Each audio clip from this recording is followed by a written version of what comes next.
I believe in God, Jesus Christ. You feel me? and without that man, bro, I got shot at 52 times. Didn't get hit or grazed.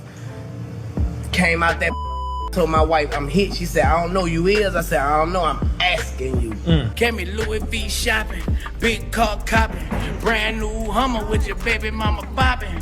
If you try to do a reunion without Wiz, it wouldn't work. You try to do a reunion without Juvie, it wouldn't work. You try to do a reunion without me, it wouldn't work. But come on, man, nigga like the fucking Michelle or the little Toya Luckett of the group, man. New Orleans has always been two cities in one. The glitter of Mardi Gras, the echo of jazz, the romance of the French Quarter, and the concrete grit of neighborhoods like the Magnolia Projects. In the 1990s, one of Magnolia's sons would rise from these streets into rap superstardom, only to find himself staring down the barrels of a SWAT team's guns in a Memphis apartment. His name was Turk, Hot Boy's youngest member. This is not just a story of music and mayhem. It's the story of a man who lived his lyrics, paid the price, and came out swinging again, even if the people closest to him weren't waiting with open arms.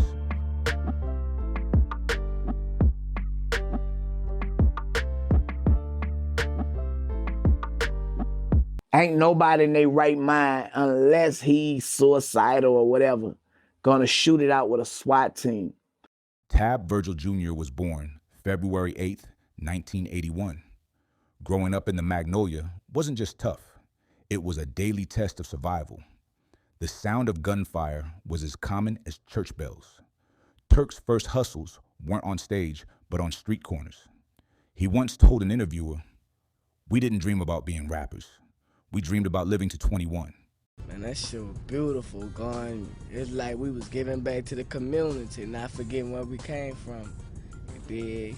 And the people appreciated that. You dig? That's why we got so much respect, cause, you know, we ain't like some niggas get big-headed, and don't go back to the hood. You dig? We go back to the hood. By his late teens, his lyrical talent caught the attention of Brian Birdman Williams and Ronald Slim Williams of Cash Money Records. In 1997, Turk joined Lil Wayne, Juvenile, and BG to form the Hot Boys. Their debut album, Get It How You Live, was raw, street, and unapologetic. Turk's verses weren't just rhymes. They were dispatches from the Magnolia front line. I told Magnolia, Charlotte, listen, man, I need you to put me in the game, you know what I'm saying? Whatever we were saying at the time, let them know. So she let them know. They wound up having a DJ in the Magnolia, you know what I'm saying? And Manny Fresh was DJing, Baby and Slim, UNLV, all the Cash Money came to the DJ. I rapped to Slim. I rapped to Slim. He gave me a card, man, and the rest was history after that. So Magnolia Shorty, if it wasn't for her, I wouldn't have been Hot Boy Turk, you know? By 1999, the Hot Boys dropped Guerrilla Warfare with tracks like We on Fire and I Need a Hot Girl. Turk's verses stood out for their quick cadence and imagery of the streets. But behind the scenes, money disputes began. Juvenile left. BG had issues with Birdman. Turk stayed for a time, but eventually left Cash Money in the early 2000s, feeling underpaid and undervalued. I should have stayed with Cash Money. Facts. You feel me? Cause dog, you know, niggas get in their feelings, dog. Like, and me being at the age I am now, it's facts over feeling. So me knowing, like, man, nigga, I was in my feeling like old bitch ass nigga, man. You know what I'm saying? I'm just being real. Man, I could have went to them nigga like how I'm talking now. Yeah, exactly. I could have went to them nigga then. Like, nigga, look, bam, bam, bam. You feel me? Right. But tell you how I'm feeling. I come tell you how I'm feeling like a man. But I was a young nigga. Them nigga had all the money and shit. I ain't about to tell them nigga nothing, cause they might be like, nigga, fuck you, we don't need you. You know what I'm saying? His solo albums, Young and Thuggin', 2001, Raw and Uncut, 2003, did well regionally. But the industry wasn't the same without the Cash Money machine behind him. Turk found himself slipping back into old environments and old habits. I had took Valiums, that's a downer. Muscle relaxers, that's a downer. heroin and cocaine, so I'm on all this shit and I'm fucking with a female. So I'm feeling good, but you know, when you first doing it, you don't feel it. So it kind of like creep in, you know, you in and out, you know what I'm saying? What, get the man some more white. What was your relationship with DMX on that tour? Did you have a relationship with him? I didn't have no relationship like partner type, you know what I'm saying? Yeah. But where is that relationship? Like, where is that? Every city, y'all hit a city is. Where is that? Where is that? You hitting something tonight? Yeah. Putting the rub on? I'm the freak of the police. It wasn't free. By late 2003, Turk was living in Memphis, Tennessee. Police had been surveilling his apartment as part of a larger drug investigation. Reports suggest confidential informants had tipped off narcotics officers about drugs and weapons inside. Now in the streets we understand, nigga, you violated. You know what I'm saying? And I understand that all the way. But when a nigga not in the streets no more, dawg, what can you say? Now he can't never go back to the streets because there's different rules and politics over here. Like who would you say was like that? Like they was in the rap, but they was really on the level of still in the streets. BG. That's the one that everybody seems to. BG. Yeah. But Turk as well, because Turk was younger than BG, and the thing is, Turk out the project. Turk stayed on the old side of the project, so Turk was in traffic, right? But the problem, the thing BG had over Turk was BG was running with me. So it was a difference, you know what I'm saying? Turk was young and wilding through the project, doing this thing. January 26th, 2004, cold, early morning. A SWAT team approached Turk's apartment with a search warrant. They announced themselves. Silence. Within moments, the door was breached. I was in my boxer drawers, man. I had just finished eating food. My girl had made some bacon, eggs, and toast, you know, that morning. So I wasn't expecting nobody to come to the house, and most definitely the police, because I wasn't doing anything illegal, you know. And they didn't knock and announce, and I just heard a boom, you know what I'm saying? So first thing you do, you know, you protect yourself, you feel me? If you are enjoying this content, please remember to like, comment, share, and subscribe. What happened next is a point of contention to this day.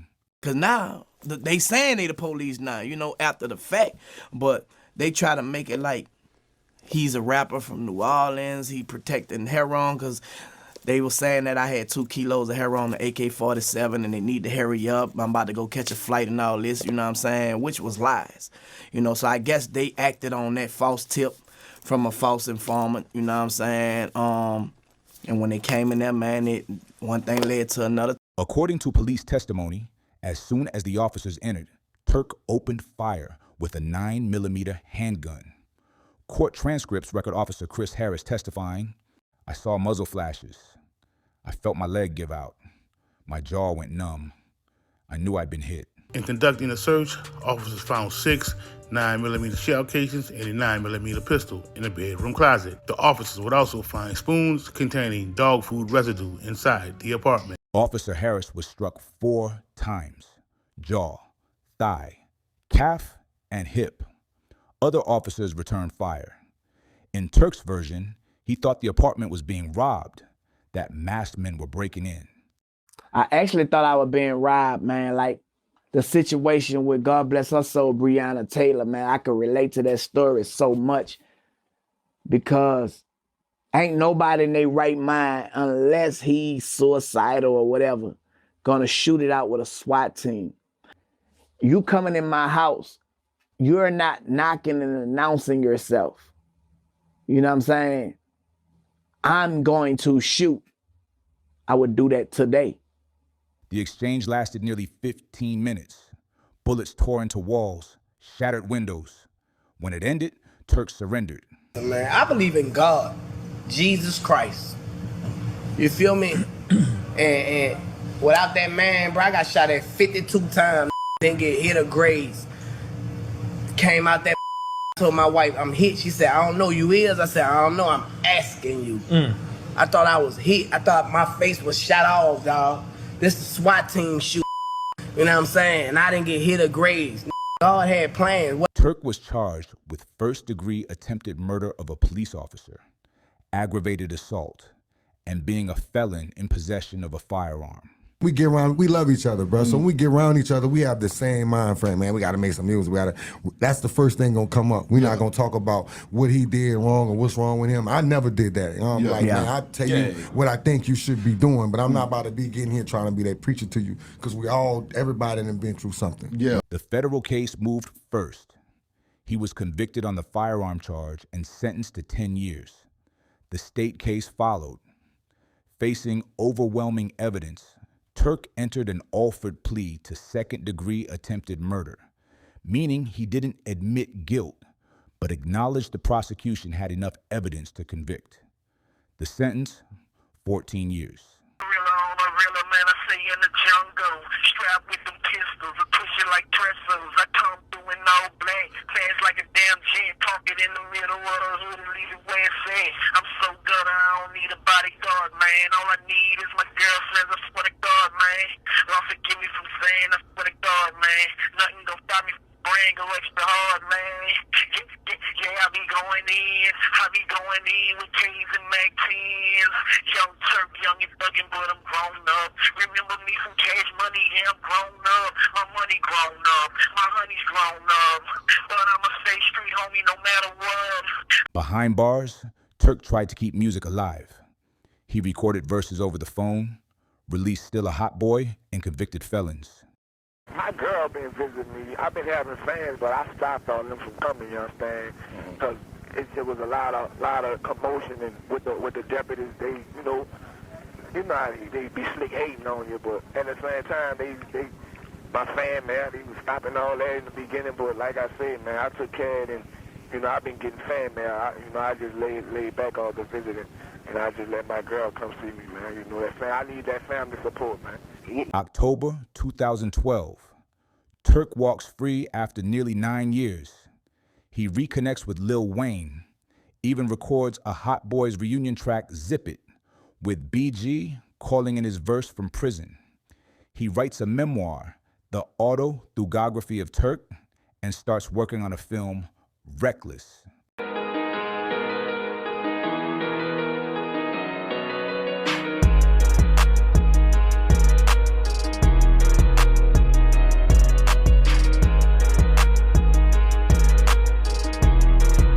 But prison wasn't kind.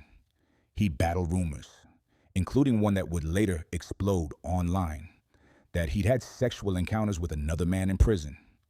On Vlad TV, Turk would later call those headlines straight up lies. I said, Vlad, I cheated on my girl. You know what I'm saying? So when you made the caption, Turk says he cheated on his girl, but he wouldn't say if it's a man or a woman. You know what I'm saying? I felt some type of way about that for the simple reason, you know what I'm saying, with all the stuff that's going on when it comes to gay and straight, you know what I'm saying? I felt that you was reaching, you know, doing your job as always, but, you know, at the end of the day, I understand it's business, but also I feel like, you know what I'm saying, you know me, you know what I'm saying? I know you, you know what I'm saying? We didn't have conversation, we had conversation with each other, you know. I felt like, man, damn, why would he put out a clickbait situation on me? You know what I'm saying? When he know, if he would have asked me that, man, it would have been a whole lot of, you know what I'm saying, straightening right then and there out the gate, you know what I'm saying? Turk's interviews on Vlad TV became infamous. Every male, dog, have some type of game, gay game. That's what they call it, gay game, penitentiary game, that they play with their homeboy. You know what I'm saying? Niggas not gonna mention it. They not gonna say it because of social media, and they'll try to act like they gangster or whatever, you know what I'm saying? Oh, yeah, they got gay men that play penitentiary games in prison. That's how they test the water. Okay. You can't play penitentiary gay game with a straight man. Y'all go fight. You can't play grab ass with a straight man. So I don't know no circle or a straight man that they play gay game, let alone pecking lips. Them boys were kissing over there in Cash Money. Fast forward to 2024, Essence Festival, BG, fresh out of prison, performs with Birdman, Manny Fresh, Juvenile, no Turk. It did a bunch of whole shit, he can't take it back. You hear me? You know what I'm saying? I mean, you dig? He gotta fault himself for not being here. You hear me? I know there's a lot of people that's gonna be like, oh, well, such and such, and oh, woo. Man, nigga know what he did last summer. You hear me? Nigga know what he did last summer. You hear me? And I'ma just leave it like that. But you a hoe for real, dog. You a real hoe-ass, snake-ass nigga, boy. By 2025, BG calls Turk the worst-selling artist on Cash Money and mocks his background. Turk fires back, claiming he's done more since prison than BG ever has. Not only that, nigga, you got the work. The Young and Thuggin' was the worst-selling album in Cash Money history. You know what I'm saying? Go Google that. You know what I'm saying? Like, you the only motherfucking HBZ that don't have a plaque. Juvenile says it wasn't personal, that Turk's removal from the Cash Money tour was above my pay grade. But Turk and his wife are now suing, calling it defamation and discrimination. Turk said he's sorry. They saying that I was a threat to an individual in the camp. I always try to make things right, you know what I'm saying? And this one of them situations where it was out of my control. I ain't have nothing, you know. Yeah. It wasn't on me. I'm from the Magnolia, man.